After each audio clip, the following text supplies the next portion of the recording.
I don't know, I'm just going to repeat myself, but I'm telling you, there is karma. Guys, believe in karma. Don't kill innocents. I'm not just talking about dogs.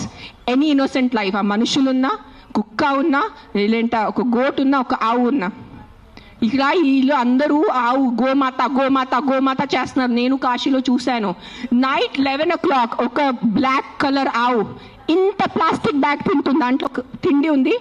I'm pulling. నేను తన నోరు నుంచి ఆ plastic bag pull చేస్తున్నాను. నేనే చేశాను, కానీ తినేసింది, మింగేసింది ఆవు.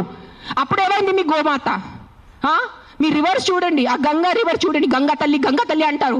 అక్కడే మీరు మొత్తం స్నానం చేస్తున్నారు, షాంపూ ప్యాకెట్స్ అక్కడే ఉన్నాయి, అక్కడే మూత్రం, అక్కడే అంతా. ఏంటిది మీ హ్యూమన్ బీయింగ్స్ ఎంత సెలెక్టివ్ ఎందుకు అయిపోయారు? ఇదే కలియుగం. I think this is what is కలియుగం. అందరు చేస్తారు, అందరు పోతారు, నేను చెప్తాను.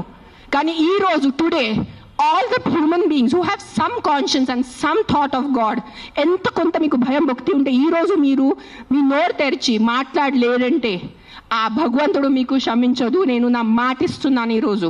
అండ్ నిజంగా మీకు ఏదైనా చేయాలంటే first find out about the security of your children, the kids who are getting raped and killed, the kids who are dying because of dengue and malaria and chikungunya. అది ముందు చూసుకోండి. those numbers are way higher. దాని గురించి మీరు ఏం మాట్లాడలేదు. ఎక్కడున్నాయి protest road మీద? మస్కిటోస్ కోసం cleaning. Where are you asking your municipalities to clean the areas around you? అది లేదు మీకు. అక్కడ ఆ ప్రాణాలకి విలువ లేదా? Don't do selective humans.